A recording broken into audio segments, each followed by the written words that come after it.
everybody. Welcome to BO Boys for Monday, August 12th. Fuck it. It's a raw feed. We're doing it live. I'm Clayton. Yeah, I'm Pat. Clayton, big weekend at the box office. We had our biggest husband and wife weekend since the early 90s with Bruce Willis and Demi Moore, Die Hard 2, and Ghost. And now we finally have a comparable husband and wife power couple at the box office with Blake Lively, Ryan Reynolds. Incredible weekend. Let's get right to this plow. Clayton, can you give us a plow for the box office weekend of Friday, August 9th? Number one, Deadpool and Wolverine wins out in a squeaker with $54.1 million, down only 44%. It added 100 theaters. It's at $494.3 million in its third weekend, and it's officially worldwide a billion-dollar baby. Number two, It Ends With Us made $50 million in its first weekend of release. Number three, Twisters made $15 million, down only 34%. It lost 345 theaters. It's at $222.2 million in its fourth weekend of release. Number four, a newbie. Oh boy. Oof. Borderlands made $8.8 million in its first weekend of release. Fuck it, it's a raw feed. And number five, Despicable Me 4 made $8 million, down 30%. It lost 367 theaters. It's at $330.1 million in its sixth weekend of release. And just a little extra one, number six, Trap made $6.7 million, down 56%. In its second weekend of release, it's at $28.6 million. So he gets to keep his house. M. Night gets to keep his house. He gets to keep his house. You know, he mortgages his house every time he makes a movie. He'll get to keep his house. I think the bigger question is, and they've never worked together as far as I know. Can Costner crash? Yeah, can Costner crash on the couch at M. Night Shyamalan's house? I mean, I do think that is something M. Night Shyamalan should consider, because it's a small group. It's a small, club of filmmakers who mortgage their houses to make movies. You know, it's M. Night, it's Costner. Coppola didn't mortgage his house. Coppola mortgaged his winery. And not even the whole winery. I think he basically just the grapes. Just some of the grapes. Yeah. That's what he put up for Megalopolis. Yeah, not even all of the grapes. No, you're right. This Coppola guy, and I know I know he's one of your kinsmen. He's a paisan. He's a paisan. But he's always looked at as the guy who puts everything on the line for his movies. But this guy was never going to be homeless. He would just have less grapes. He has less grapes for Megalopolis. The cost of him having a movie where someone from the crowd has to be in the movie at every screening, it only costs him, maybe 6-7% of his grapes. But M. Night, Costner, they're mortgaging their houses. Costner lost his houses. M. Night got his because Trap is doing fine. So let Costner stay on your couch. Well, I think let the cause sleep in your bed. Yeah. Let the cause. Well, the cause is a different guy. That's you can't call Kevin Costner the cause, because that is another guy who you wouldn't want hanging out in your house. Okay. Right. So Costner would not want to be referred to as the cause. No. I would say maybe Kev. Okay. Kev Dog, whatever you want to call him. I think this is great. I think this is a great idea. And I think with Room and Board, I think M. Night, it'd be great to have Costner in an M. Night movie where Costner works for Room and Board. You're not paying his salary, because his salary is probably pretty high, or at least it was before Horizon. Mm-hmm. So he gets 3 squares, a cot, a roof over his head, and then he's in an M. Night movie. I mean, that would be amazing. Yeah. That would be great for the cause, and it would be great for the box office, I think, because I think having M. Night have the cause starring in his next movie. You can't call him the cause. You can't call him the cause. You have to stop that. I mean, listen, I don't know him. I don't know his preferred nickname. So he would not want to be called the cause. The cause is a different guy. who did Okay. very bad things. Okay. And he didn't do the movie very, very bad things. Of course not. That was Jeremy Piven, who Yeah. has a clean record as far as we know. It was also done very bad things, the movie and the axe. You're blowing my mind right now. You know, Yeah. I gotta look something. I gotta get to Googling after this episode. So yeah, Trap is doing fine. It's at 28 million. So you figure, does it get to 40 million at this point? I feel like that might No. not be in the cards, which is a little disappointing. Old got to 48 million domestic, another 41 million international back in summer of 2021. So Trap is probably not going to get to those heights. No. You know, but it's going to do fine. It's going to do fine. And downstream, you know, not that we're not the Streamo boys, but No. definitely it's already profitable and it'll be even more profitable on Streamo and on the PVOD and the like. Yes. So good for him. He will continue to be able to be housed and make his movies. Now, Pat, let's just talk quickly about this bomb of all bombs, which we called Danny and myself. Yep. We both said 9. This is at 8.8. Yeah, So which is I would basically say 9. basically 9. That's basically 9. Yeah. Nobody wanted this movie. The hardcore fans hated it. It's a tremendous bomb. Kate Blanchett is not going to reinvent herself, at least now, as some sort of big budget action hero. But guess what? The check cleared, so that's good. Yeah. And of course, we're talking about Borderlands. I mean, Yeah. it's hard to even say the name of the movie after this opening weekend. But Borderlands should totally have been spelled bombed. BOARD. Wow. That is going to go viral, I think. Oh, actually, it should have been spelled BORED. I messed it up, but it's a raw feed. Yeah, it's a raw feed. Listen, you can't be expected to get that right. I mean, it was a Norm Macdonald joke anyway. Right. Yeah. So Borderlands, giant bomb, and we all saw this coming the last few weeks, but honestly, it was a surprise just how badly this bombed. Maybe not a surprise as of last week, but even a few weeks ago, even knowing the bad buzz on this movie, knowing that the fans were not loving what was coming, knowing that Eli Roth botched the adaptation, didn't have it be true to the game. Even a month ago, I would say you just figured August slot, it looks colorful. It might fool people enough into thinking that it's a Guardians of the Galaxy movie. I still, a month ago, thought this would open high teens or something. I mean, the fact that this opened to 8.8 is so low.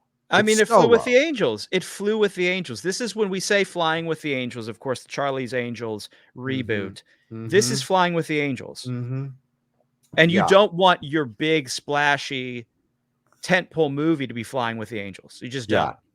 So who gets stained by this? Because when a movie with this kind of budget that is based on a big IP, an IP that could have yielded a hit. I mean, Five Nights at Freddy's opened to $80 million last fall. So a big video game adaptation, if done right, can give you Bafa Bobo. So this bomb this bad at this budget with this kind of IP, people have got to get stained. Someone's got to get stained by this. So let's go through who gets stained by this Borderlands opening to 9. Well, Eli Roth already had his dog poop on his carpet, which was the inspiration for this movie. So he's already been stained, and I think he is stained for sure, just because of the agitated, sort of bad, just production of this behind the scenes. Like, this does not bode well for him in big budget filmmaking. You might see him going back to smaller, more gross and perverted movies like he's known for, which I don't think would be the worst thing to have another Knock Knock. But I think he's a main one who gets stained. Yeah. I don't think Kate Blanchett has any stain on her. Like I said, I think she's an art house fave. She's still going to get cast in the great movies that she makes. And this was just a big paycheck where she maybe can buy a summer house or buy, become a landlord, buy a duplex, whatever she chooses to do. A really nice rug, if she wants a really nice rug. you know, a Like a really nice super rug. nice rug. Yeah. Yeah. Like for a room or for the head of a bald friend. You know, she could get a nice rug in both sense of the word there. So I agree. The Eli Roth thing is his trajectory right now is strange because he did have a hit last year. You know, he had Thanksgiving, which was a hit, Uh-huh. but it was a hit at that level where he's accustomed to. He almost That- rebooted his horror bona fides because he had horror bombs a that's few years true. before. You know, Green That Inferno. He yeah. needed that to go back to being a viable horror guy. But this does kind of end him as being someone you're going to hand a giant budget and a giant IP to. He's not Yeah. going to graduate to James Gunn level. Yeah. And you're right. I totally forgot about Thanksgiving. Thanksgiving is his trajectory. Thanksgiving Mm-hmm. 2 will be a big hit at that Yeah. level. Yeah. So yeah, he's fine there and agreed. Big budget filmmaking is not his forte, and that's fine. And he probably won't ever get another chance at it. Yeah. Yeah. Yeah. Blanchette's not stained. I mean, here is someone who I do think gets dinged here is Kevin Hart. Absolutely. He barely ever has anything in the theater. Yeah. All his stuff is crappy streamo garbage. Yeah. And this is a movie that looks like the crappy streamo garbage he makes. And yeah, I think he's a guy who people are now so overexposed to Mm-hmm. and are so unwilling to actually pay for other than passively through their Amazon Prime accounts and Mm-hmm. their Netflix subscriptions Yeah. that he And their is Peacock subscriptions. I and mean, their he's the Peacock. host of Heart to Heart. You Yeah, know, of course, that's how people see him. a famously litigious show. Yep. And Yeah. so I think that he is probably dinged. I won't say he's dinged the most. I think Eli number 1, him number 2, I, but there's a close third here. yeah. Well, I think we'll get to that close third because on Kevin Hart, I almost feel like he's dinged more because Eli Roth just doesn't get to graduate.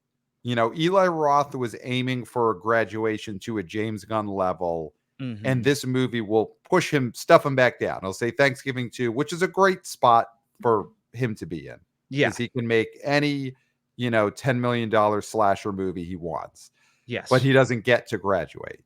With Mhm. Kevin Hart, pre-COVID, Kevin Hart was about as reliable of an old school star as you're going to get. You know, things like Night School were hits. Never mind that he was the co-lead in the Jumanji movies. You know, he was still making just comedy hits. Upside of Anger made $100 million. I think you're talking about The Upside. The Upside of Anger is a different movie. Yes. The Upside. The Upside with him in Breaking Bad made $100 million. So he was a actual movie star, butts in the seats draw. And then COVID happens, and everything he did for the next 3-4 years was streamo. He's like Mhm. Me Time and all these movies. The Man from Canada, Man from Toronto, Ugh. just streamo after streamo after streamo. And this movie kind of confirms then that's where he got demoted. And being demoted is worse than not leveling up because Yeah. Kevin Hart used to be in a place. He used to be a theatrical movie star. And then 4 years of streamo and now Borderlands, it pushes him back down. Yeah. And even if it pushes him back down to a spot higher than Eli Roth, it's worse. It's worse. Mhm. And so to me, he gets dinged the most because he had been at the highest level of anyone involved here, and now he gets pushed down. So he's a streamo guy. Okay, so then he's 1 for you. He's And I like one. that argument. Yeah, Who's your number 2? Is it Eli Roth or is it it's Jack Black. JB? It's It's Jack JB. Black. It's Jack Black. JB. Wow. Yeah. Please explain. Well, you know, this is something you knew was coming from me Mhm. in that I do think that the double whammy of him breaking up the D by Mhm. firing the Rage Cage Yep. is a public relations nightmare for JB, for Mm-hmm. Jack Black. And then to have that a month later followed up by this disaster, this stinker. Yeah. And sure, he only does the voice, but Jack Black was out there on the red carpet. He might as well have had his put him in the movie. Oh yeah. I don't think, and Jack Black is a voice guy. If you're gonna give him the credit for a Kung Fu Panda, then he's gotta eat the dirt when it comes to doing the voice in Borderlands. Yeah. Agreed. And I think the timing of this is bad. If the situation with Rage Cage hadn't happened a month ago, you chalk this up as he did the voice in a movie and the movie bombs. Yeah. But to have those back to back, I think there's some karma here. And I think it's going to be more fuel for the fire of people who are mad at him for breaking up the D. And I think it's one of the toughest spots Jack Black's been in a long time.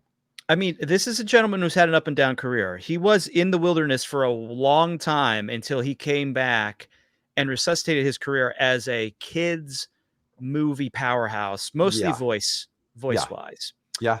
And it is interesting, the D thing, because he did throw, he did throw KG under the bus very quickly Yeah. in order to protect his career. And one of those things he was protecting was this movie.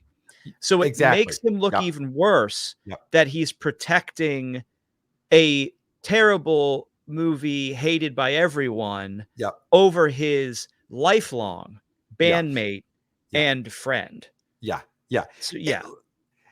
We're not here saying that you can't throw your longtime friend and creative partner under the bus. No, you will do it to me. 100%. 100%. That's how this ends. Yes, that we will get to how it ends, but that is how the BO Boys end. Is at some point, Clayton's looking, he's looking, oh, what's that on the track? Kick him in the bum. He's on the track, under the bus, under the tree. That's how this ends. Yeah. But I would be strategic in a way that JB wasn't. Oh. And I'm not doing that for Borderlands. If JB had kicked his friend under the bus because he had Jumanji 3 coming out. Yeah, you gotta. But he should have known I could ride this out because Borderlands is a stinker and it's going to bomb anyway. Yeah. But yes, throw your friend under the bus, stab your partner in the back, do all that. Of course. You have to. You have to do it. I have to do it. It'll be done someday, but you got to do it for a good reason. And clearly Borderlands was not enough of a good reason to stab his lifelong friend and creative partner in the back. Yeah. You got to have a good reason, like something that really is going to pay off, not Borderlands. Yeah, I think otherwise, I mean, Jamie Lee Curtis, I think she's pretty indestructible, has her Oscar. Yeah. She's a baddie old woman. I'm sorry, a baddie woman of a certain age. Yeah. And she, says crazy things and we love her for it. And she stars in crappy movies and that's fine because she's earned it. I think she is completely bulletproof at this point. I think Borderlands is like a plus for her, because it'll give her something fun to talk about on the talk show circuit. Yeah, for the next how year. bad it was and how stupid it was. Yes, this is a great thing for her to get laughs on when she's on Graham Norton's show. It's great content for Jamie Lee Curtis to have been in this movie. So I think she actually benefits from Borderlands. It's almost better that Borderlands is such a disaster as opposed to a middling shrug. Because she's going to get so much mileage out of making fun of having been in Borderlands. I didn't even know what it was. Mm-hmm. I didn't know what it was. Yeah, I didn't know what it was. Yeah. I didn't know what it was. I didn't know what it was. She could claim that in a way that Jack Black can't claim it, Kevin Hart can't claim it, but Jamie Lee Curtis could go on So Graham Norton.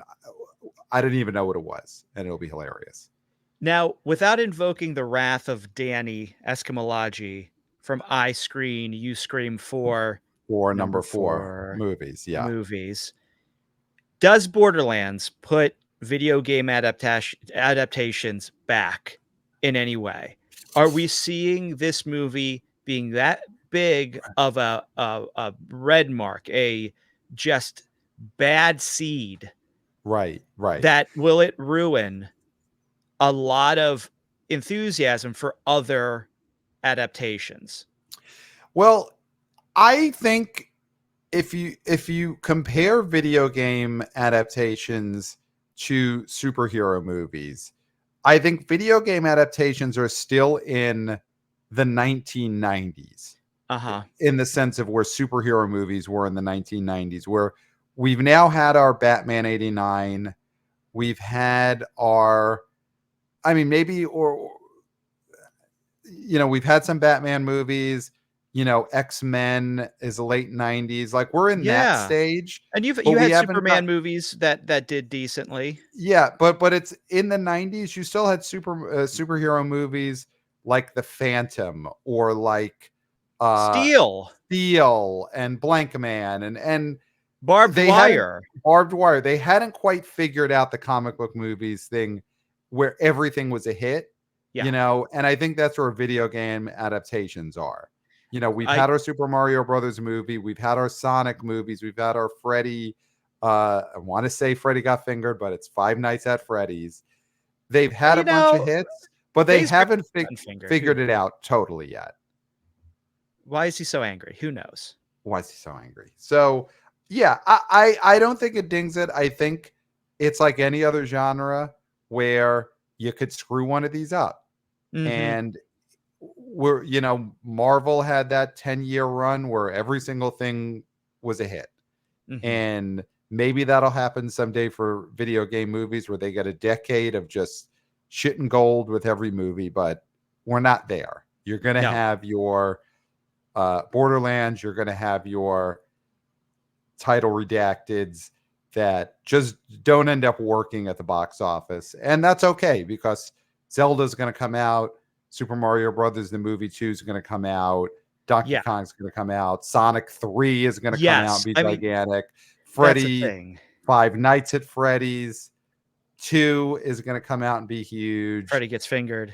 Yeah, Freddy Gets Fingered, based on the video game adaptation of the original movie. That'll be a huge hit. Yeah, there's going to be. So I don't think it dings it. Maybe it makes some of these studios and production companies a little bit iffier on adapting the non-Nintendo sure thing IP. That could be it. Yeah. But I agree totally. I think you sort of nailed it with that, is that you can't, it's not a one-to-one superheroes and video game movies, because superhero movies had their evolution. They're sort of past their prime at this point, but video game movies have not reached their prime. They're still in their infancy, where you're having hits with big IPs, and you will get at some point a Borderlands type movie that does have the fans on board and it does Bafa Bobo. That will happen in the next 10 years. Just got to be patient. You're going to have stinkers like this. Yeah. Well, I guess something where these video game movies haven't, and Five Nights at Freddy's is a horror movie, but they haven't had, as far as I can think of, their big R-rated movie hit yet. And maybe that'll happen if they ever do a Grand Theft Auto movie, or I don't know, Night Trap, or one of those big video game properties. But they haven't cracked that nut yet, I don't think. It's mostly been the kids movies, been Sonic, it's been Super Mario Brothers, but adults play video games too. Adults play video games too. Well, that's where we are with the society, is like adults read comic books and they watch anime and they play video games. So I guess you're right with the R-rated thing, but superhero movies didn't really have R-rated like entries into their, until Deadpool. So we'll give it quick shrift here. Deadpool it kept number one. It's just banging along here. Did it cross $1 billion? Is it $1 billion baby? $1 billion Deadpool baby. Wolverine? $1 billion baby. So hats off to Deadpool. But what do you think the feeling is at the Reynolds Lively household this weekend? Do you think Ryan Reynolds would have rather It Ends With Us squeaked past and was number one? Or do you think they're clinking glasses, they're clinking champagne glasses over there, and the who finished first doesn't matter? Although it always matters. I mean, if you're in a couple, God, there's so many. I'm really trying, and I know. Listen, it's a raw feed, it's a rough feed. and I We're doing it shouldn't live. be censoring myself. But he finished first. He did finish first, but God, there's so many things I want to say that I can't say. I mean, do you think she did get mad at him when the numbers came in and she's like, well, sure, you always finish first. Can I finish? Did she do a Ross Perot? Did Blake Lively do a Ross Perot and say, can I finish? I think with this, it's like it ends with us just jump so far out of the gym that the fact that it got this close is enough. Like this is a win for this thing. I mean, oh my God, a giant win, but still he finished first. He did. That's the way it goes. Listen, I can't begin to say anything about a Hollywood couple, right, and how their home life is, because you know how I feel about all Hollywood couples. You think they're fantastic? It starts with an F, definitely, but it's fantastic. Yeah. They're not contractually obligated to be together or anything like that. These Hollywood couples. It's not PR. I don't think so. I don't think it's all PR. So. Yeah. I don't think every single relationship between two celebrities is PR. I don't believe that. I love the earnestness here. Yeah. I don't believe it. But so I don't know what one of their PR people said to their other PR person. And when this happened, other than congratulations on your success, congratulations on your continued success, and there we go. So I don't know. I just don't know. But it ends with us, though. I mean, this is gigantic. $50 million. I said 55. I should have gone higher as the romance guy on this podcast. Yep. And knowing that this was such a huge book. And how there was such a want and hunger for something like this and the adaptation of this, because we'd been talking about how big this was going to be forever. Yeah. At the end of the day, summer preview with Jeff Bock, we all thought this would be huge. Yeah. But at the end of the day, I didn't pull the trigger and go high. I went 33. I thought maybe it'd be a slow burn because this might be an audience that is older, older ladies, women of a certain age, who might not rush out, especially when you have the Borderlands trolls and you've got the Bazinga Bros crawling all over the theater. But I do think that there was enough must-see-ness about this. Finally, a movie for us that they went and they saw it in groups. Yeah. And this is a date movie. This is a date movie. I mean, truth be told, I saw this on a date. I saw this on a date with my wife. And we went Friday night, and place was sold out, jammed to the rafters. It was a full house, and the crowd loved it. Okay, the crowd absolutely loved it. I mean, this and movie, who else loved it? I loved it. I give this 2 thumbs up. There you go. There's 1 thumb, and I get this thumb in the camera too. There we go. 2 thumbs up. So if you're watching this on YouTube, you saw me give 2 back-to-back thumbs up for It Ends With Us. You saw the thumbs. They were great. And yeah, I enjoyed this movie. I can't say I was one of the people who was crying throughout the movie, but there were many people in the theater crying throughout this. People. And the comedic support from Jenny Slate completely worked. Everyone was having a good time. Everyone was crying. It got applause at the end the second that the credits started rolling. This thing really does feel like a crowd pleaser. Which A- cinema score. Yeah. This does not feel like a bad movie that people went to see opening weekend. It's going to fall off a cliff. This feels like a movie that connected and is going to actually have good word of mouth, even if it's not from the critics, but from actual people. I think this is going to have good word of mouth. I think this movie did what everyone hoped it would do. It delivered. Now, let's talk demos really quick because I guess I misspoke. I'm seeing here in the Deadline article, Anthony D is for Dirty Words, D'Alessandro, said that only 24% of the audience came with a spouse or partner or date. So it looks like it was more women hanging out with women because 16% was male and 84% were women. Wow. So I was in the sweet 16% of men who went to see this movie. Yeah. So 34% Latino and Hispanic, 41% Caucasian, 60% of the audience between 18 to 34, largest demo 18 to 24. So again, I misspoke. This is a youngster play. I mean, it makes sense. It's a youngster play because the whole Colleen Hoover phenomenon Is book talk. Is book talk, is TikTok. So it is not the old biddies, God love them. It is the young biddies who are on TikTok. And so that is the fandom here. Yeah, 68% under 35, skewing young. That's great, though. I mean, that is the thing, is that this is great because this is training a group of young people to see movies like this in the theater and ask for movies like this in the theater. Yes. And Not it's wait like, for it on streaming. See it in the theater. Yep. I mean, someone like Jenny Slate, too. We both watched a movie that she had with Charlie Day, which is a romantic movie that was straight to streamo. It was on Amazon. And it's good to see her stepping up into theatrical again.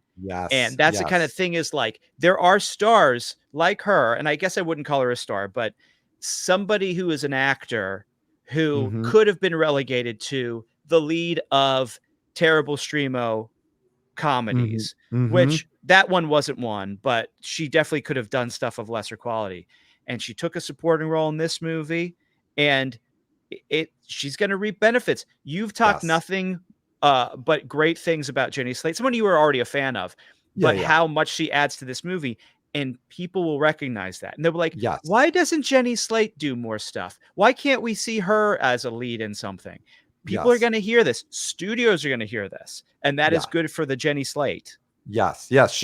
She's just a great secret weapon. I don't know if she's a value add. I mean, Sam Jackson is a value add. She's not someone who Woody Harrelson's a value add. Yeah. Woody Harrelson's a value add, but she is a welcome presence in any movie. She's a welcome presence plus.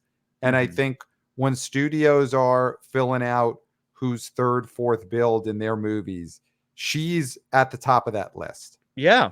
Because she brought it on screen. You know, she is what helps make this a crowd pleaser. And so I think she's a big winner out of this. But of course, I mean, the big winner out of this is Blake Lively. I mean, this takes her. I mean, we've talked about her as a star in a certain level of film. That's a certain budget that makes a certain amount of money. And, you know, The Shallows, Age of Adeline, not a Simple Plan. Simple Favor. Simple Favor. Yep. Stuff like that. I mean, this movie made almost as much as the totals of those movies. I mean, definitely Adeline or whatever. Yeah. But this is a step up. Yes. In a huge way. For Blake Lively. Yeah. And, you know, this is everybody stepping up to do movies like this now. We just saw the Marnie, our beloved Marnie, Allison Williams signing on to a Colleen Hoover adaptation. Great. Another hit for Marnie, the best girl, by the way. Yep. And I think that this is just really great for cinemas because it's going to bring young ladies. Bring them to the yard. To movies other than thrillers and horror movies, which they regularly go to and enjoy. I mean, this is one of those things that they can enjoy by themselves if they want to, you know? And I think for Blake Lively, $50 million opening is, whether you say it's the IP, it's Colleen Hoover, she's got to reap benefits out of this. Because if you're a star in a non-sequel that opens to $50 million, you've got to get some big offers coming out of this. And also, this is a possible franchise now, because these Colleen Hoover books, they're different series. So this is the first book in a series. They better be working on the script for the next one immediately and getting that one out in the next year. But Pat, even more. Okay, we know that Colleen Hoover is the IP here, Mm-hmm. but there's a world where Mm-hmm. someone like Shailene Woodley or Woodley, okay, is the star of this movie, and it opens to 15 million. Well, right? now, I mean, Shailene Woodley had the John Green movie that opened to like 1,000 fucking years ago. Okay. 1,000 million years ago. Okay. We were both so much more innocent then. Okay. I mean, listen, there's a version of this movie starring Joey King that eats shit. That ends up being sent to streaming a month before it was supposed to open. I don't think we can undervalue the combination of this. Yes. Of Colleen Hoover plus Blake Lively, because there's not I could name a bunch of actors that could have been in this movie and it doesn't open to 50. It just doesn't, because they're just not any sort of draw. Yeah.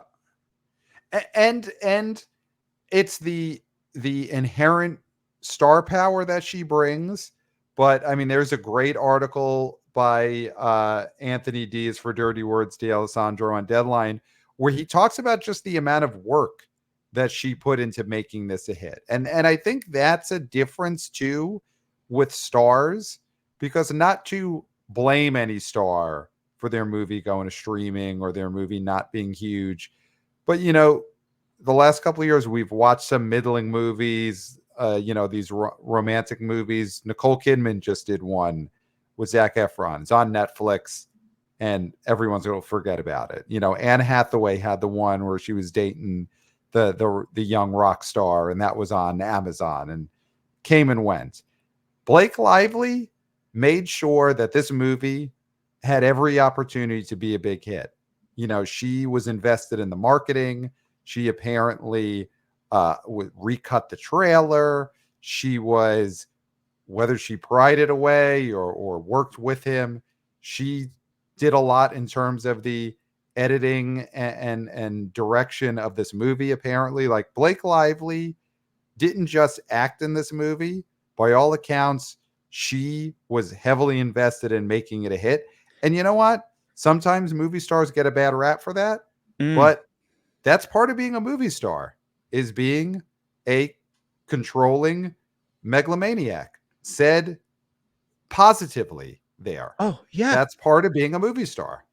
I think that it's very similar to what her husband, Ryan Reynolds, did with Deadpool.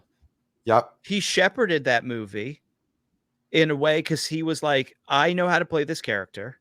Yep. I played this character once and it came out terribly. Yep. And I am this character. Like, listen to me and believe me. And they did. Yeah. And I think it's the same with Blake Lively. She knew what she had with this. Mm-hmm. Because I do think that there's people in the stages of this movie who are like, well, really? I mean, I know this sold, but it's romance, so it's probably junk. That's what people say about romance. Right. And she was like, no, this resonates. Like, trust me, this is not a run-of-the-mill sort of thing. This resonates. And they believed her, and they're reaping the benefits. Yeah. Yeah. So I think she gets a lot of credit, not just for, oh, she's a star at a certain level and people came because of her. She gets credit for just willing this movie to not be junk, to not, and to get the promotional push. Ryan Reynolds, she roped him into it. He did his, him and Wolverine bombing the It Ends With Us press junket, and that got a lot of play. Yeah. So she really not since Beavis and Butthead. Yes. Has there been a red carpet duo that made the internet a buzz, and they wanted us to be a buzz. Yeah. They are the new Joan Rivers, and it worked. And Everything they did on this worked. And I do think this movie is gonna clean up through the rest of August. You know, when you Oh look at the yeah. slate coming, and you got an Alien movie coming next weekend, and we'll talk about that on the weekend preview, whatever that's going to do. It ends with us as the big movie of August. This is the big movie until Beetlejuice. Absolutely. I mean, the other thing is, this is a movie that I'm going to see this week. Mm-hmm. And Mm-hmm. When something opens to 50, people perk up. Their ears Yep. perk up. They go to the theater because this is now a cultural thing. This Yep. is something that is important to the culture, which box office is always important to the culture. But when something different and new like this, or at least the second or third or fourth or fifth, whatever coming of movies for women, Mm-hmm. doing what they did up against that, something that is so bazinga bro-y, like Deadpool Yes. and Wolverine, that it Yep. almost defeated these Almost.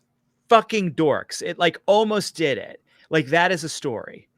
Yep. That is a No, story. and there's so many other things about this that kept it in the consciousness. There's the whole, Ryan Reynolds versus Blake Lively thing. They played Which is that well. great. And there's the controversy about her battling or getting along with, or who knows, the director and the co-star. I mean, this is what's also fascinating about who benefits from this movie is this guy Justin Baldoni, who Wow. I have no idea who he was before this. I did not watch Jane the Virgin. I never will. I haven't seen, he directed two other movies, the 5 Feet Apart. Was That's one of them. well, that's one that I liked. Okay, all right. Well, then talk to me about this Justin Had my Baldoni girl Haley character. Lou in it. I mean, so you're a Justin Baldoni guy. Do you think he benefits from this movie? Because Oh, in 100%. normals, okay, he does. Okay, Unless it comes out, terrible things come out. okay. Unless it's terrible things that come out, right? Mm-hmm. Mm-hmm. Then no. Then no. Okay. But if it's Be- sort of just like people butted heads, words were right. said, like that's different. Like, because Right. he Right. made a hit. He made Right. a hit. That And matters. was the second lead in a hit. This is such Yeah. a usually a movie opening to 15 million where someone was the director and the co-lead. You're looking at a Star is Born situation. Yeah. Someone is imprinted as a big deal. Doesn't feel like that's happening here, but yeah. Okay, so you say as long as there's not a true scuzz scandal that gets revealed. I'm trepidatious about Yeah, promoting yeah, this gentleman at the right. moment because we don't know what happened. So I don't Mhm. want to be like, yeah, whatever, it wasn't a big deal because I don't know what it was.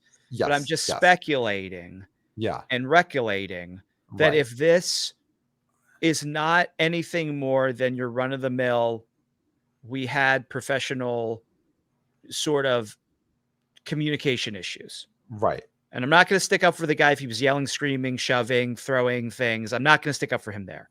But right, if it's right. like, I thought this should be one way and he thought it should be something different and we butted heads and I'm a producer and he was the director, like that sort of stuff happens Mhm. as long as it was done respectfully. You can still not enjoy working with somebody and because of those conflicts and it not be toxic. So as long as Mm. it's not toxic, I think this is good for him. Although it's feeling like they are holding back stuff until this movie runs its course. And then they're like, guess what? The next movie is not being directed by him. It's being directed by Blake Lively. Like Well, that's that's actually already possible. something that's out there that he suggested. I just saw something where on one of the interviews he gave, they asked him about directing a sequel, and he said something along the lines of, "I think Blake is ready to direct. Maybe that's something she should do."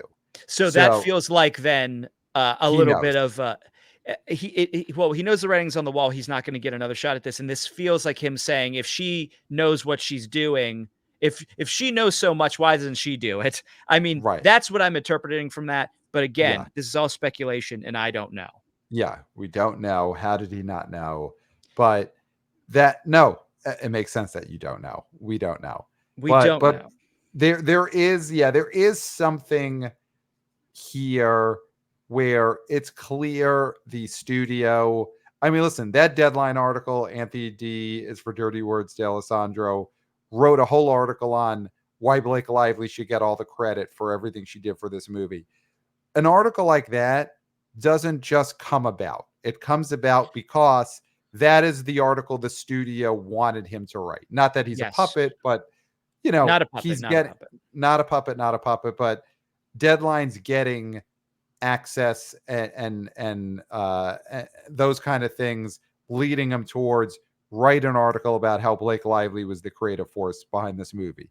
You're not seeing the same thing coming from Sony trying to prop up Justin Baldono, Baloney, whatever his name is, Bulgogi. Now, I think Balgogi. I So do. I think there's something there that they're already putting the story out there. Hey, Blake Lively is the one who gets the credit for this.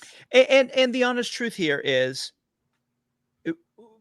story wise, Mm-hmm. it's great to see again the husband and wife battling it out at the top of the box office.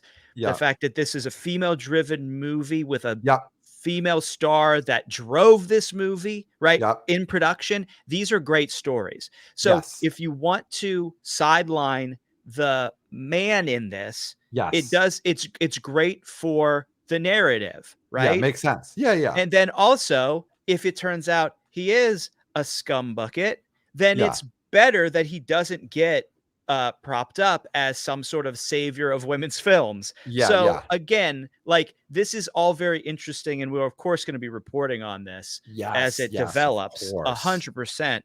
Now, quickly, because it was mentioned, husband and wife, last time this happened, number one and number two, July 13th, 1990. Die Mhm. Hard 2 in its Mhm. second weekend made $14.5 million.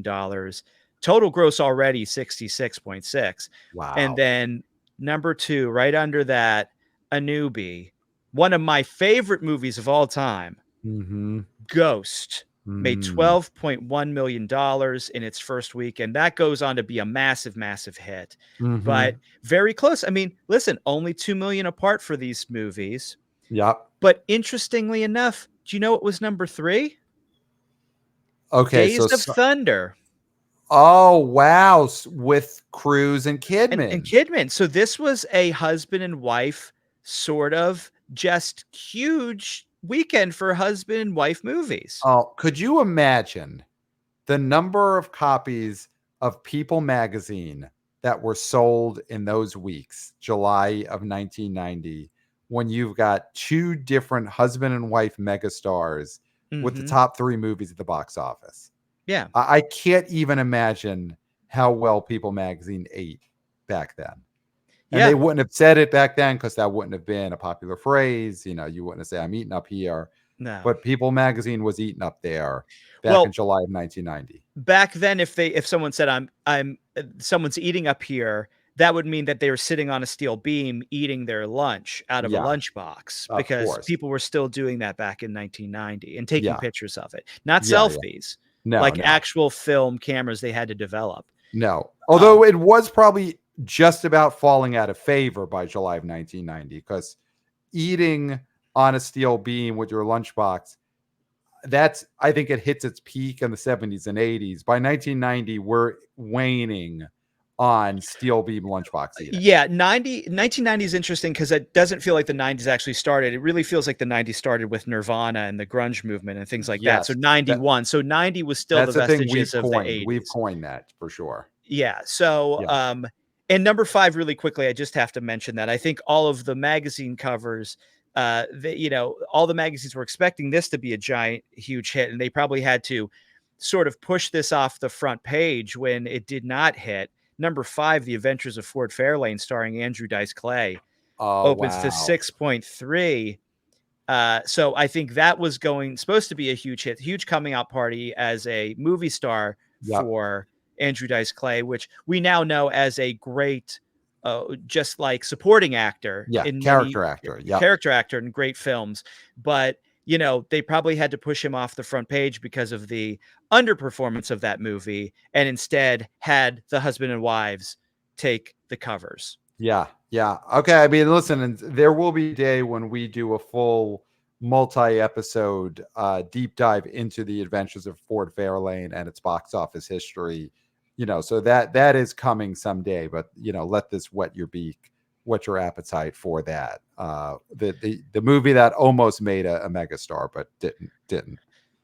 So, Pat, anything else about It Ends With Us? Obviously, we're going to be on this story. We're going to be on the behind the scenes story. But anything else to say here, or can we crack open this mailbag? Let's crack open the mailbag. You'll Let's see do It it. Ends With Us, and we'll get your boots on the ground on the next episode. So, Yeah. a lot of great emails to the And I BO want you to Boys. take your time here.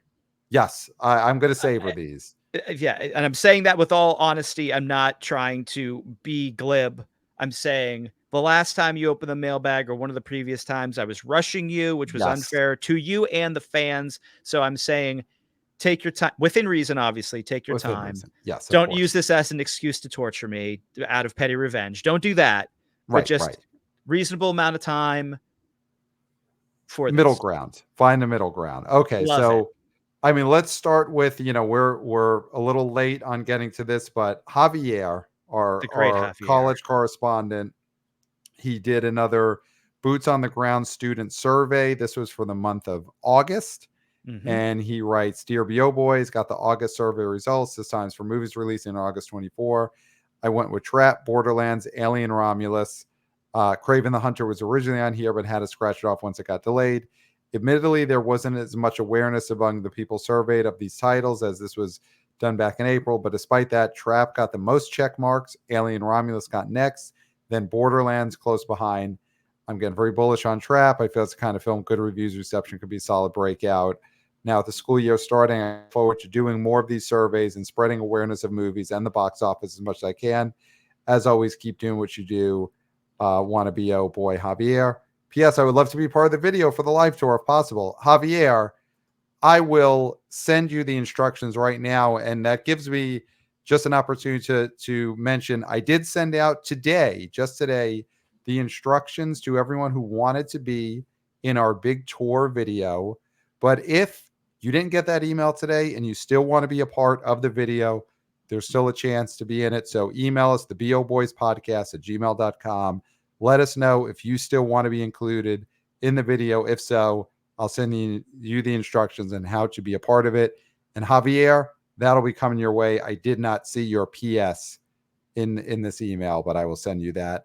So yeah, Clayton, we got this a little late. He didn't have It Ends With Us in his August survey, which makes sense because the movie was pushed back its release date twice at this point. It was supposed to open in February and then June. So it Smartly, makes though. sense. Yeah. So it makes sense that Javier didn't include it. We'll get to Alien Romulus on the next episode. That got the second most check marks of his August survey, and we will talk about that on the weekend preview episode. So thank you, Javier, for all that you do. I mean, Clayton, are you excited that Javier, now students are going to be back in session in school, and Javier is going to get to start doing these surveys again? This is why the Wanna Be Boys, Wanna Be Girls, Wanna Be people People. are the best fan base in all of podcasting, because they're not passive. Nope. They're active. They come up with ways to be useful to us in a Yes. way that most fan bases are not useful. Yeah. They're They're mostly detrimental. just, yeah, Yeah. they're detrimental. They're parasocial. They ape back to you things that are your thoughts to try and gain favor. Our fans don't do that. Nope. They are active in box office. They have great takes that we don't even think of. And they're great if we can't think of them, right? Yeah. I mean, we think of all the great takes, almost all of them, and then our fans pick up the slack. So, like, that's what I just want to say, is that Mm-hmm. you're all so great with what you do, and keep doing it. Keep doing what you do, and we will keep doing what we do, which is the most important. And so we got this email from wannabe oh boy Matt via the New Flesh in Canada. So he became a fan of us apparently from the New Flesh. So there we Great go. Brett, the great Brett of New So Fish, hashtag horror lifestyle. who will be co-hosting, joining us on the New York City BO Boys live show on October 22nd. So anyway, want to BO Boy Matt says, hey guys, I Hey felt guys. compelled to reach out to you as I feel you may be missing opportunities to reinforce proper box office study habits. Each episode you mentioned, the BO Boys podcast is also available on YouTube. I am concerned that your BO students may feel that just watching or just listening is enough to understand the box office, kind of like writing an essay on Lord of the Flies, and just watching the movie instead of reading the book. I think that proper BO study habits are listening to the podcast and watching the YouTube episode, as well as reading a transcript of each podcast. You're shaping the future of BO people, and I think you have an obligation to encourage proper box office study habits. I mean, what do you think about that, Clayton? Do people need to listen, watch, and read us every single episode? I think I love this. This is sort of like the hardcore, where when people go to mass and they're like, it has to be in Latin. I Mm-hmm. love that there are people still out there like that. That Yep. is sort of not my take, just because I know realistically the time constraints that people have. What I will say though is that even if you only watch us on YouTube, download the episode. Mm-hmm. I would say download the episode even if you don't listen to it. Right? That would be my thing. Either format that you're doing, like you're watching it primarily on, also stream the YouTube video in the Mm-hmm. background if you're a podcast listener. So I'm saying do Yes. both, but you Do don't have to both. interact with both. You can, Yeah. I mean, there's no reason why you can't on your phone be listening to us on Spotify or Apple Podcasts or your podcast platform of your choice, and Mm-hmm. then in a TV on in a different room on a different floor, be playing our YouTube video. Yeah. Yeah. Right? Because it Yeah. counts. It Totally. doesn't matter. We're not at this point where eyeballs are being tracked. I mean, we're Yeah. getting there, This but isn't the new Movie Pass app, is what you're this saying, isn't where the new movie pass they app. track So eyeballs. Yeah. nobody has to be watching it. Just have it running. That Have would it be run. how Yeah. I would say interact with us. Yeah. I think that's great. And I also love the idea of downloading the transcript and just reading us, But like, transcript's a must. I think yes, that that's a must. honestly, I think And that's print it out. I think the main thing is you've got to print it out to a paper copy. Well, I mean, I would say how would everybody feel if we made those available for sale? That Mm. every month you get transcripts for that you can read on your Kindle of every Okay. episode of the BO Boys. Right. And we could also have limited edition bound versions, which of course would be highly upcharged because paper costs a lot of money and it's Yeah. destroying Yeah. the environment, Yeah. But we do it for a cutting price, down of trees. course. Yeah. But yeah, if somebody wants to pay $500 for a bound, monthly transcripts, they could be available. That could Those, happen. yeah, definitely. And now, just so everyone knows, those would not be corrected. Those would be the Oh, hell just no. AI generated transcripts with absolutely no editorial oversight, no grammar, punctuation corrections. The time codes are in there. It'll be just horrid to look at.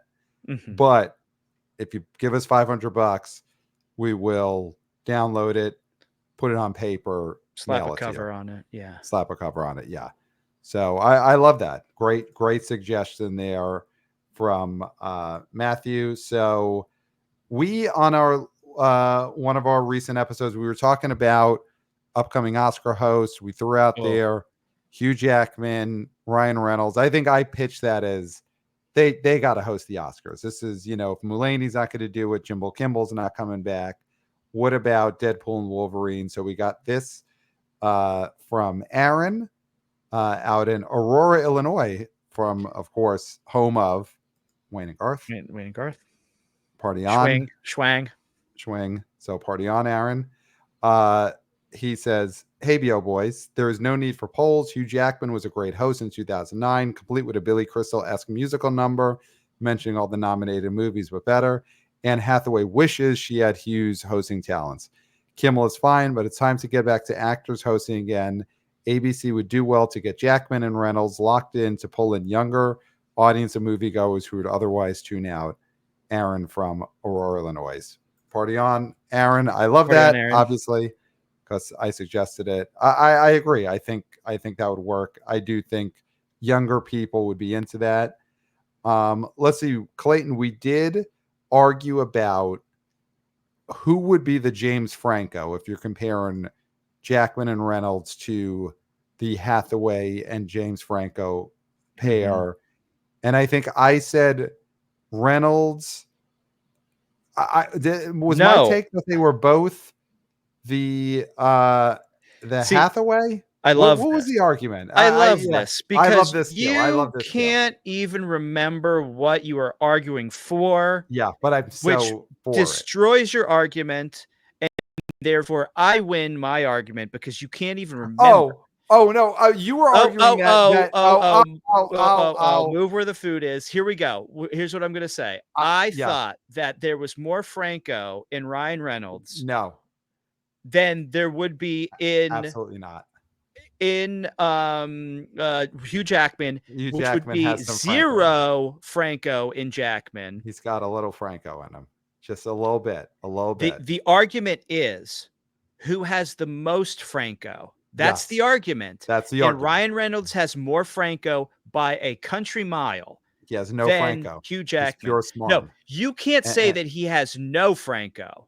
He has no Franco. Jackman has zero Franco, and I have this on authority from a listener, a new listener, who I don't know if wants to be mentioned, but it was a wannabe girl. Okay. Who thinks you are, quote unquote, nuts to think that there is any Franco in Hugh Jackman. One of the greatest all-time hosts of anything. I mean, he's a guy who hosts everything, and Franco being one of the worst hosts of anything ever. Right. But maybe a halfway decent SNL host, maybe. I'm looking up, I'm searching in my text the word Franco, and yes, I did get a lot of right text after from that the man himself. No, I got a text from a wannabe girl who said, quote, totally agree with you regarding Hugh Jackman, James Franco, hashtag on Stango's side. That was a text that I received. No explanation, I guess. Ago. No in-depth explanation as to why you would think that, other than maybe bipartisanship.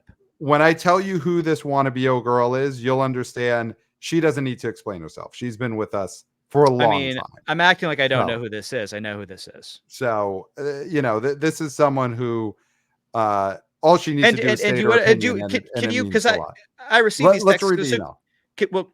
I received these texts. Can you say what you said about me after what you said about your co-host during this conversation? After that, let's see. So right after that, I said, well, then she said, okay, here's her explanation. Ryan Reynolds' whole thing is that he's an irritating, try-hard, major Hathaway vibe. So she did then explain herself. And then I said, so Clayton has his head up his ass here. All right. And then she replied, yes, obviously. And so that's fine for her to reply that. We are not co-hosts of a popular podcast who work in tandem to build something and make something the best it can be. And so did Jack Black and KG at one point. Again, so. but are you going to throw me under the bus over who has more Franco in them? No, you're fine for now. No, because this doesn't really earn me anything. So no. So Pat, just let's do you want to read the next email and make sure that you read it loud enough so I can hear it, because my head is up my ass. Okay, well, here you go. You got one. Here you go. From Doug, says, good morning, gents. I have to state for the historical record that Ryan Reynolds has more James Franco energy in him compared with Hugh Jackman. Thanks for your time and letting us have a laugh or two. Sincerely, Doug. So there you go. You got Doug on your side. Oh, the way you said Doug. This gentleman's name, this Doug. Great man who stood up for the right side of history. Please, and please email all of the people that agree with me, somebody who could remember their argument, against the gentleman who could not remember his argument. Please stand up. please stand up and tell the world what is real and what is true. We live in such a world full of phony information. You have to speak up and clear the air when it comes to truth. Let everyone know that there's more Franco and Ryan Reynolds than there is in Hugh Jackman, and it's not even close. Yeah. According to, no, of course, according to Clayton and Doug. Wow. And Doug. Wow. And Doug. Wow. We got Doug, another. you're just catching strays, as they say, and I don't approve of it. No, listen, I have nothing against Don't Doug. say his name that way. I got nothing against Doug. Wow. All right. So here we go. We got one I from. love you, Doug. We love you. Same here, Doug. Say you love Doug. Of course, I love Doug. So coming up next, we got an email subject more Franco or not. And this is from wannabe oh boy Jason. Says, hey guys, I gotta say I kind of disagree that either of them would be Franco. Ryan is a goofball, yes, but when he's focused on work, he's focused. To obey the poll, I will say Ryan is more Franco, but I think Welcome to Wrexham, serious Ryan would be on stage, making them both Hathaways. When you were suggesting Marvel team-ups for Jackman, though, who is the superior host? No question. I think the best deep cut goes to Lev Schreiber. The nerds would go nuts, while the movie fans know that Leave Schreiber, of course. That Leave could well and truly act. That's a pair of superhero Hathaways that could carry the Oscars should the Academy decide to pull such a stunt. Wannabe oh boy Jason. All right. So wait, Jason was saying Liev Schreiber and Hugh Jackman should host? Yeah, that is, I mean, I think that is the kind of thing that plays if the Oscars do sink to being a for the super fan streaming only situation. That's when Liev Schreiber ends up as an Oscars co-host. And listen, very good actor, nothing against him at all. Cotton Weary, of course. I mean, I'd almost think he'd have to host in character as Cotton Weary for it to have any true star power. Well, Cotton Weary had he was a shock jock. He was like us. Yep. Right. Scream 3 opens. He's a big shock jock. Yeah. You see him on the billboard the way someday, if a radio station gets its head out of its ass and does the right thing, you'll have KIRK Minihan on in the mornings, B.O. Boy's drive time afternoon, put us up on the billboard. But yeah, Cotton Weary in Scream 3 was up on the billboard. So let Liev Schreiber host the Oscars in character as shock jock Cotton Weary alongside Wolverine. Yeah, I could see that. I could totally see that. All right. We got, this is a great email. So we got this from wannabe oh girl Tracy. Says, hey BO boys, diehard BO girl person here. After Trap's non-disastrous but kind of meh opening, I am left wondering, how much power does hitching a movie's wagon to Taylor Swift's Eras Tour have at the box office? Watching horror trailers earlier this year, I was applauding the intelligence of both Trap and Smile 2 setting themselves in the world of pop star arena tours, since it's been so topical thanks to Taylor. With Trap not seeming to get much of a Swiftie boost, does that similarly dampen expectations for Smile 2? Smell you at the movies, Tracy. My God, I love this one, Clayton. What is your first thought? Trap has a pop star as a fictional character in the movie. Smile 2 from the trailer, same thing. It's a fictional female pop star is the protagonist. What do you think? Well, I understand definitely where Tracy's coming from, and I understand when people think of like big tours, they think of the Eras Tour.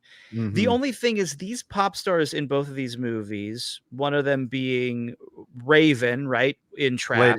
Lady Raven is the fictional. Yeah. My apologies, Lady Raven. And I don't know who the name of this one is, but seems more of like a Gaga sort of character in Smile.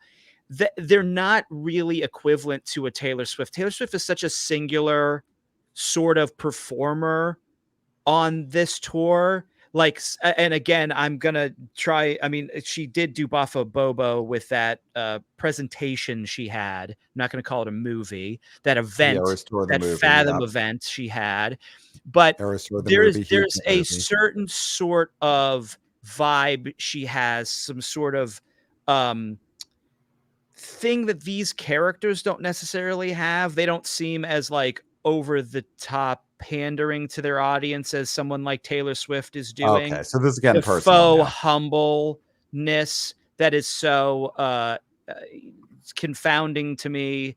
But I think that both of these seem like they take place in tours that are for smaller pop stars than Taylor Swift, because Taylor Swift is the biggest pop Oh, star sure. in the world by a large margin. So Yes. I do understand concerts being big and tying that into the Eras tour. I I think if somebody did full on do a horror movie that starred a Taylor Swift type, that the Taylor Swift type would turn out to be the monster. Okay. Okay. And This that's the twist, and that's a movie that I think would do for Buffa Bobo, because there's a lot of people who do see her as a monster, right, and right. I think I that don't know would if it's a do lot. well. I don't know if it's a lot, but I No, think there's a half of lot, this show for sure. there's a lot. So I agree that the fictional pop stars are not the same type of pop stars Taylor Swift, but they are the same as one another. The pop star in Yes, Trap and the pop star of Smile 2 seem very similar. at the So same the level of fact, success for sure. yeah, and the same genre of music, same type of character. Yeah, both Lady Gaga-ish. So, more dance pop Mhm. than Taylor Swift soulful singer-songwriter melodies. So, Or like hit pieces put to music, sure. But either way, those like fictional Petty characters are the Diary same. entries. So do you think though that Trap not breaking out puts some kind of damper on Smile too? Because it's the same gimmick. That It's the I same agree gimmick. with. That I kind of agree with, in that, have we not seen this before? But I will say Trap does take place a lot in that concert. Smile 2, I think, starts at a concert, but I don't think it's necessarily a lot of concert. I think you are following her in different avenues, but they are definitely promoting it with a concert heavy Yeah. thing. But I also think too, one of the other things that is sort of hindering this is that music festivals in general, were like a big deal for a very long time. And Okay. that sort of has been on the wane, only because, you know, COVID, but also some of these big festivals booking the same things over and over again, and people complaining about, how everything is organized and the pricing and stuff like that. So like Right. concert going seems to be in this weird flux right now, where it's not as Mhm. popular as it used to be. And I think that also is a thing. Like live music is sort of in a weird situation. So that also could be something that puts Smile 2 at a disadvantage. Yeah. I think my take on it is with Smile 2 is going to be bulletproof because it is the first sequel to what was a huge hit movie that people liked. And Mhm. so the pop singer thing is just the add-on to the real value of Smile 2, which is this is Smile 2. Yep, The yep. Smilers are back. They're doing the big old smile. Yeah. And maybe post trap people aren't as wild for the pop singer gimmick, but it really won't matter because it's just about it being Smile 2. Mhm. So Mhm. Mhm. I don't think it totally matters if people are a little weary of a second straight horror movie set in a pop concert. Yeah. Um, maybe it would have helped Trap if these open in reverse. If Smile 2 came out and made $110 million and then Yes. Trap was like, here's another one like that, maybe, but I think in the end, it doesn't really matter for either one of them. I think they're both going to do what they were always going to do, pop singer stuff aside. Mhm. Mhm. So we got that. And last thing I'll bring up here is we got an email from wannabe oh boy Max. Mm. And the subject is Clayton's nightmares. Yeah. And then Max says, this shit will haunt Clayton forever. Any longtime listener will know the backstory behind how this will terrify Clayton. And he then sends us a screenshot from Instagram of a reveal that Regal Cinemas reveals Beetlejuice 2 Sandworm Popcorn Bucket. And there is a image of said designer novelty bucket. It is a giant sandworm with one of the sandworm heads coming out of the mouth of the bigger sandworm, wrapping itself around. And there's your Beetlejuice novelty popcorn bucket. So Clayton, seeing that image, and I do assume you did click through to the email and look at that image. I read all emails. Will this give you nightmares? Because longtime listeners, I mean, do you want to just quickly retell the story of why this would give you nightmares? My babysitter, who I was in love with, took me to see Beetlejuice when I was very young. And I was a very scared kid, and I thought I could take it and I could do it for her. And we went and we sat down. And even though Michael Keaton is a hometown hero, a Pittsburgh guy I love forever, that was another reason why I thought I could stomach this. Sitting there, got to the sandworm scene, told her I was too scared. The look of disdain in her eyes for this cowardly young boy will haunt me forever. And she said, well, I paid for this movie, but okay. She grabbed me and we walked out, and things were never the same between us, and things were never the same for me when it came to women ever again. So therefore, that is a very primal, unique, and I guess, what would you say? Like, there's a trauma. Yes, that was a traumatic day that shaped who you are for the rest of your life. For the worst, for sure. Here's what I'll say. What would have been scary if they, for Beetlejuice, if they had manufactured a exclusive to theaters popcorn bucket that was just the eyes of my babysitter, who I was deeply in love with, looking down on me, judging me as a coward. Then I would be not able to sleep if that popcorn bucket existed. Yes. So when I see this popcorn bucket, I don't see those eyes. It would be the eyes. So if you make that, then that would definitely traumatize me and haunt me for the rest of my life. Yeah. No, that would be worse.